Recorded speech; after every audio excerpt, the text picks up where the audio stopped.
Mensagens subliminares. Um estudo de caso. Quando falamos em estímulos subliminares em geral, pensamos em imagens que aparecem de forma fugaz, a ponto de não serem percebidas pela consciência e que, mesmo assim, são capazes de influenciar as nossas decisões. Alguns acreditam que esse recurso permite criar determinados estados de ânimo e até obter ganhos, influenciando as pessoas a fazerem certas escolhas. Usada de forma indiscriminada, essa técnica poderia ser um risco nas mãos de publicitários e políticos. Porém, o efeito da percepção subliminar não é tão espetacular como durante muito tempo se acreditou. Vamos falar agora sobre como começou essa história da utilização de mensagens subliminares na publicidade. A aplicação dessas técnicas veio à tona em 1957, com uma experiência desenvolvida pelo publicitário americano James Vicari, especialista em pesquisa de mercado. Durante a projeção em um drive-in, ele exibiu em velocidade muito alta, sem que o público notasse, uma mensagem na tela: coma pipoca e beba Coca-Cola. Vicari anunciou que o sistema aumentou em 20% o consumo do refrigerante e 60% de pipoca. Alguns anos mais tarde, o próprio Vicari admitiu que nunca levaram a cabo uma experiência desses moldes e queria apenas incrementar o faturamento da sua agência de publicidade. É mole? Mas aí já era. O mito da manipulação inconsciente tinha nascido. A experiência foi feita posteriormente em um cinema, na presença de um grupo de jornalistas, mas os dados haviam sido falsificados. O taquistoscópio, aparelho que envia mensagens, teria sido fraudado, gente. E para o cinquentenário de Coma Pipoca e Beba Coca-Cola, em 2007, o psicoterapeuta e especialista em publicidade Jim Bracken realizou uma experiência similar em um congresso de marketing em Istambul. Usando imagens subliminares, divulgou o produto inexistente Delta. Após a projeção, os 400 congressistas tinham que optar entre Delta e o outro produto, Theta. Resultado: 81% escolheu a primeira opção. E temos mais estudos de caso por aí. A partir dessa e de outras experiências, alguns estudos utilizam letras e números para avaliar seu resultado. Podemos dizer que um símbolo pode gerar esse efeito? Sendo afirmativa a resposta, esse método pode aplicar a letras, números ou até mesmo palavras? Bom, o exemplo do símbolo delta já foi desenvolvido e depois foi justamente desenvolvido um outro experimento com o exemplo do número 4, aparecendo por um segundo na tela e vendo se ele é percebido conscientemente. Um segundo é sim percebido conscientemente. Então, a partir daí, o tempo foi reduzido até o patamar limite, que é o patamar máximo, onde você consegue ver uma mensagem e lembrar dela racionalmente. Esse patamar limite é de 30 milissegundos, pois quem observa a experiência com tempos inferiores garante que não enxerga nenhum número.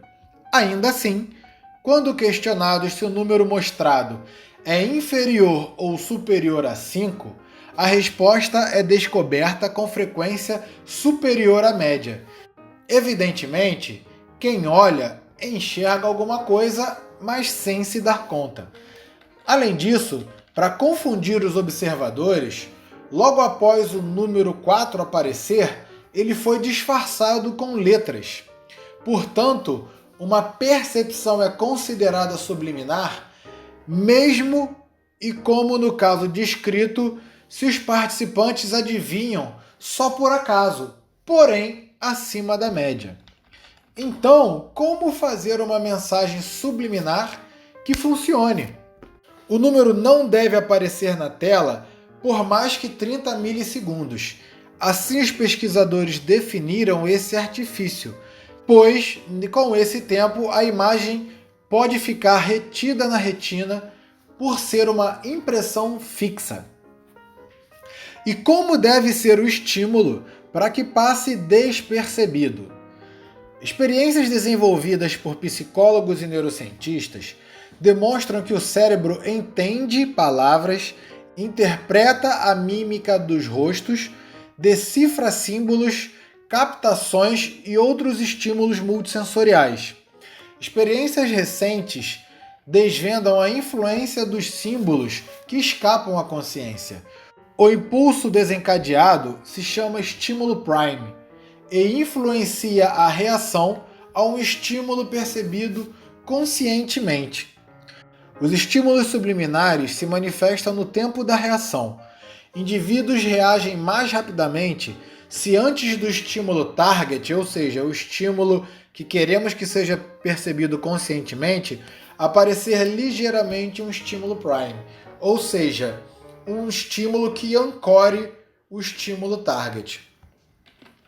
Também temos um contexto.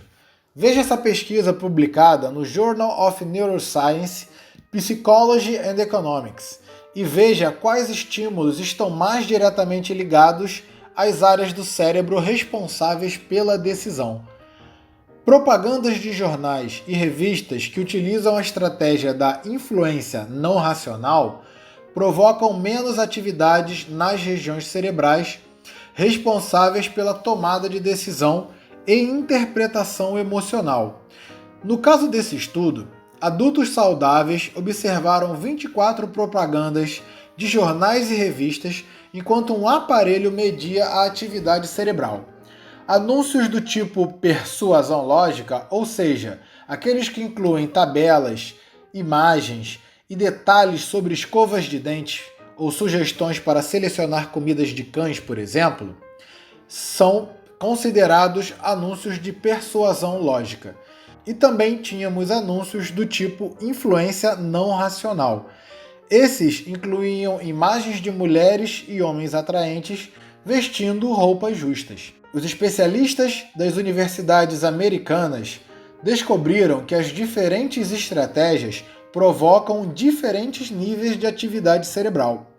As regiões do cérebro responsáveis pela tomada de decisão e processos emocionais ficam mais ativas quando indivíduos assistem a propagandas que utilizam o tipo lógica persuasiva, e anúncios que usam a influência não racional evocam atividades menos intensas.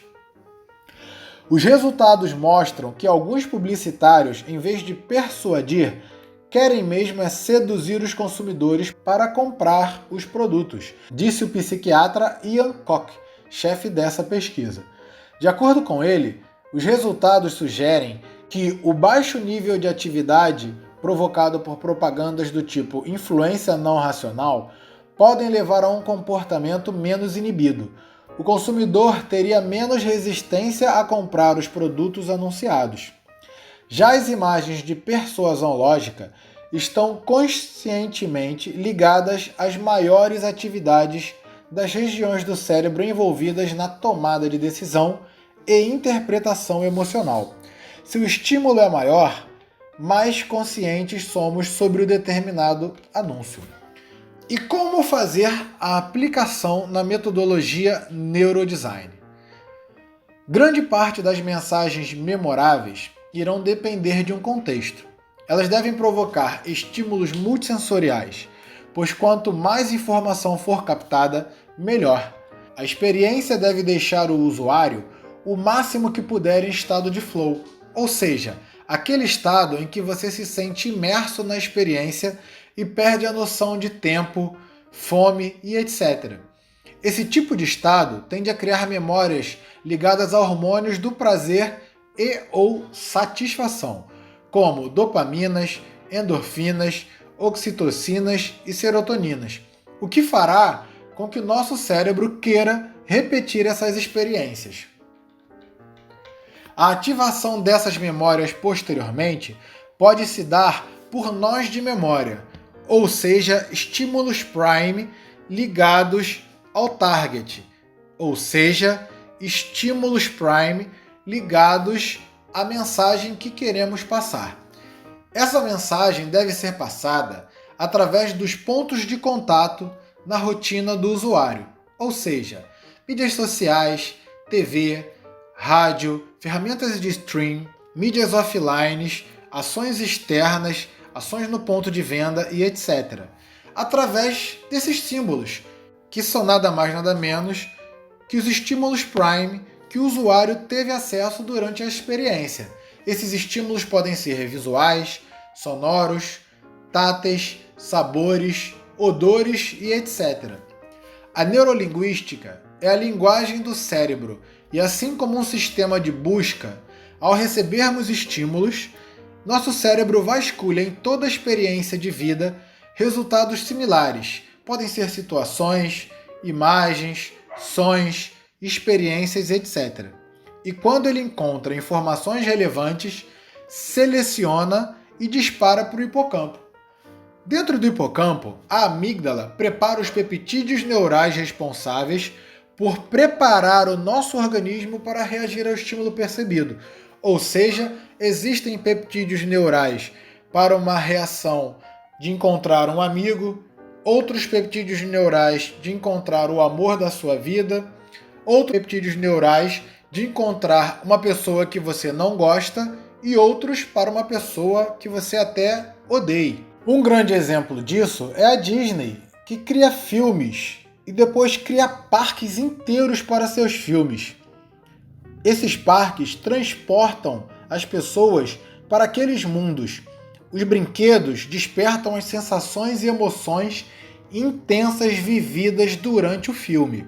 E ao fim de cada diversão, você ainda pode levar memórias físicas através dos shops e lojas com produtos oficiais e souvenirs exclusivos que farão com que você relembre um pouco dessas emoções cada vez que tiver contato com esses objetos. Além disso, eles são chamarizes para que outras pessoas, como amigos e parentes, perguntem para vocês sobre esses produtos, fazendo com que você relembre e conte essas histórias, revivendo aqueles momentos mágicos. E aí, você gostou desse conteúdo? Deixe seu comentário, deixe sua sugestão e se inscreva no nosso canal. A sua opinião é muito importante. Um grande abraço e a equipe DNA Hub agradece a sua audiência. Até já!